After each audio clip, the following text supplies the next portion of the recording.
Olá, olá, BPM Friend! Bem-vinda de volta ao maior canal de BPM do Brasil. Hoje eu vou atender um pedido de um BPM Friend super fiel que segue a Deca aqui e nas nossas redes sociais e que me mandou um direct pedindo para mostrar como se documenta um processo. Então hoje eu não me fiz de rogada e vou mostrar logo 7 maneiras diferentes de você documentar um processo. Que tal? Gostou? Então dá o seu like aqui embaixo nesse vídeo para você não esquecer de fazer isso depois.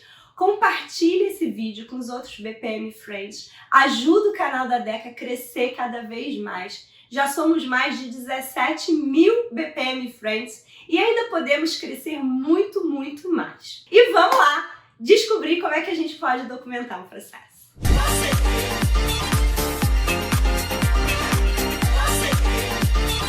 Para começar, BPM Friend, já deu para perceber que eu estou um pouco fanha, um pouco rouca, porque se eu não morrer nesse calor do Rio de Janeiro, eu vou morrer do ar-condicionado que eu tenho que ficar enfiado o dia inteiro, usando essa voz que já está meio baleada. Então já peço desculpas pela voz, mas o importante é o conteúdo. O conteúdo é rei, não é mesmo? Então o conteúdo hoje está no capricho. Eu quero te dar ideias de 7 formas diferentes de você documentar um processo.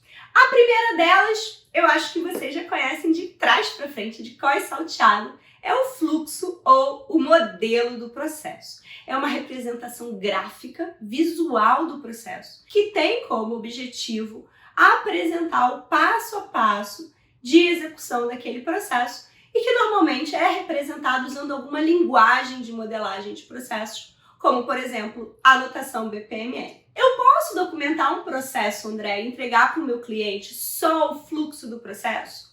Pode. Dependendo da situação, isso é o suficiente. Por exemplo, se você está fazendo um ASIS mais rapidinho, para depois chegar num trabalho de melhoria e transformação de processos, o ASIS não é o seu fim, é somente um step intermediário. Então pode simplesmente parar no fluxo do processo.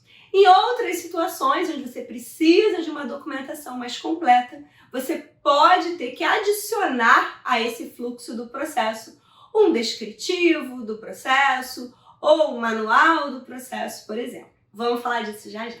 Para ilustrar o que é esse fluxo, esse modelo do processo, vou botar aqui na tela para você um exemplo de um processo de Natal. Isso mesmo! O processo do Papai Noel de receber as cartinhas das crianças e analisar essas cartinhas para confeccionar os presentes e organizar para entregar todos os presentes na véspera de Natal. Esse processo está totalmente ilustrado em um e-book gratuito disponível para você baixar lá no site da Deca. Então aproveita.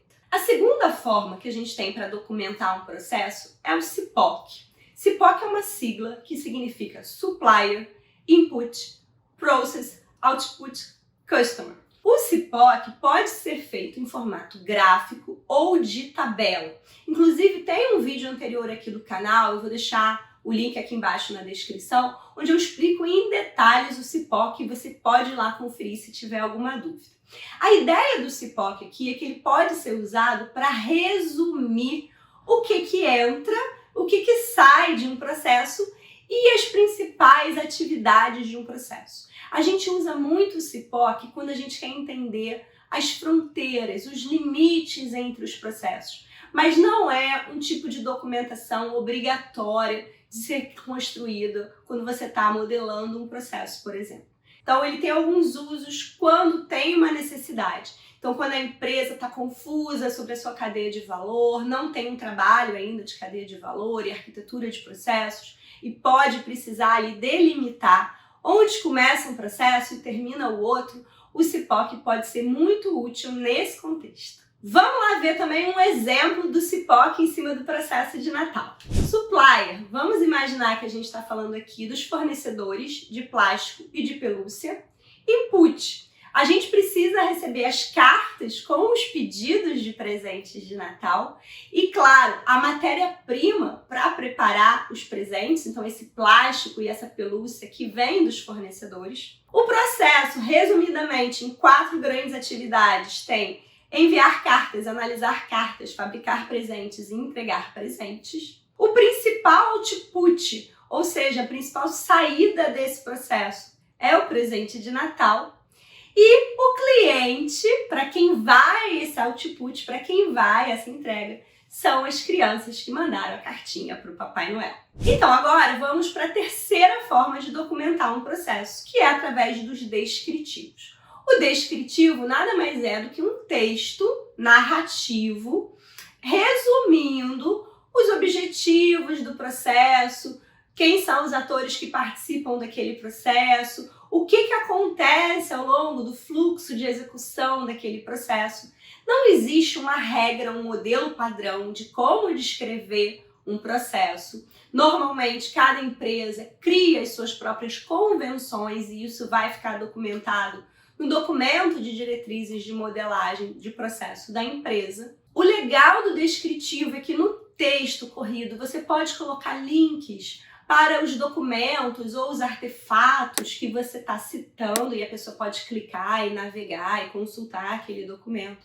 Você pode também colocar links para as ferramentas, para os sistemas que estão sendo chamados. Então tudo isso auxilia quem está lendo essa documentação do processo e principalmente depois quem vai executar esse processo. Ele pode ter ali um conjunto de instruções detalhadas, mais completas para auxiliar. Então, só para ilustrar, vou colocar aqui na tela para vocês, um trechinho lá do nosso e-book do processo de Natal, onde a gente vem descrevendo esse processo. Ali, claro, a gente está usando também para que as pessoas possam depois ter conteúdo para modelar o processo, mas serve para vocês entenderem um pouquinho disso. Bom, a quarta forma de documentar um processo vai ajudar a juntar as três anteriores. Então, eu posso pegar o meu fluxo do processo, o meu CIPOC, os meus descritivos e organizar tudo num relatório que a gente chama de book de processos. É um documento completo, bacana, com uma capa, um índice, uma boa apresentação e que ajuda a organizar todos os conteúdos da modelagem desse processo. Então, se eu construir, por exemplo, uma cadeia de valor na organização, eu vou mostrar a cadeia de valor, a arquitetura de processos e onde o meu processo se encaixa dentro desse contexto mais amplo. Eu posso ali colocar cada fluxo do processo e o seu respectivo descritivo que eu já construí. Se eu tenho CIPOC, eu coloco o CIPOC. E uma coisa muito legal desse book de processos é que no início dele a gente tem ali uma legenda explicando a notação de modelagem de processos que está sendo usada. Então quem for ler o processo não fica perdido. Porque quando a pessoa abre um fluxo do processo, só uma imagem, com aquele monte de símbolo que a pessoa não está familiarizada, ela não tem ali uma colinha, uma legenda para ajudar ela a interpretar os símbolos. Quando você organiza tudo isso num book de processos, tem essa explicação no início. E no final do book de processos, a gente coloca um outro complemento, que é um resumo dos elementos de apoio ao processo. Então, todos os termos de glossário ou siglas que foram usados podem estar descritos ali no final. Eu posso ter uma lista de sistemas que estão sendo usados, uma lista de indicadores do meu processo, uma lista de regras de negócio e por aí vai. Todos os elementos que eu usei adicionais na minha modelagem de processos podem estar explicados e resumidos no final. Então fica uma documentação super completa, super bacana. Quem quiser ver um exemplo de book de processos, vou deixar aqui embaixo também na descrição desse vídeo um template gratuito para vocês baixarem lá do site da Deca e vocês poderem usar nos projetos de BPM de vocês. A quinta forma de documentar processo é um pouquinho mais old school, é mais conhecida pelo pessoal originado da área de qualidade. É o que a gente chama de manual do processo. Ele é um documento completo, onde você vai ter lá o objetivo do processo, depois as abreviações e siglas que são usadas naquele processo, as definições dos termos, as responsabilidades de cada participante do processo. Em geral, em seguida, vem uma seção de procedimento, que nada mais é que a imagem do fluxo do processo ou o descritivo do passo a passo desse processo.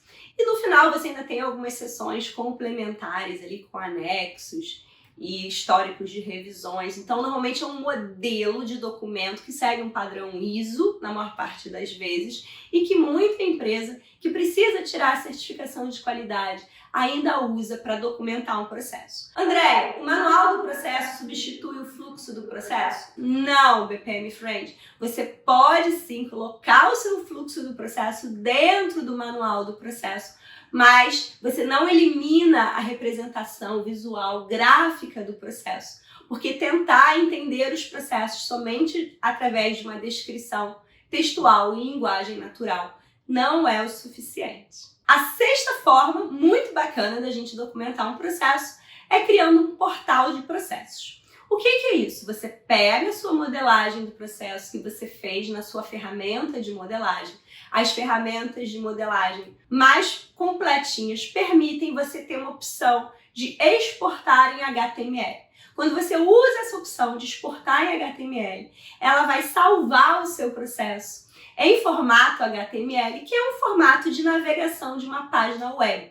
Ou seja, você acabou de transformar o seu processo que estava desenhado na ferramenta em um site de processos navegável, onde você consegue ir clicando nas partes do processo e lendo, por exemplo, as descrições das atividades ou entendendo um pouco mais sobre o que está acontecendo ali naquele processo. Então você pode disponibilizar isso na intranet da sua empresa, você consegue deixar esse processo navegável para os seus usuários. Então é uma forma bastante comum hoje em dia também e que normalmente é uma forma simples da gente fazer quando a ferramenta permite. E a sétima e última forma de documentar processos, mais moderninha para o pessoal mais descolado, principalmente a galera das startups e das pequenas empresas gosta muito, é o que eu chamo de playbook de processos. É quando você grava um vídeo apresentando o seu modelo de processos e explicando na tela como executar cada atividade do processo.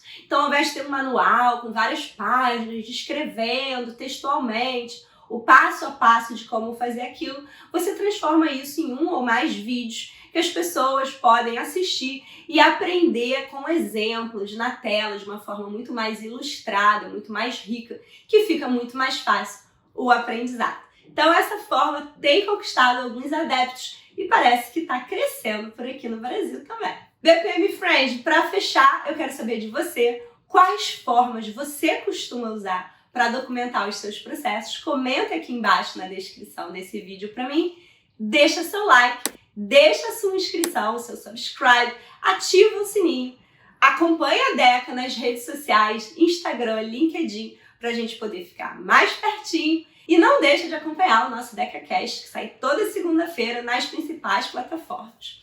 Te vejo quarta-feira que vem às 19 horas com mais um vídeo bacana da área de BPM para você. Até lá!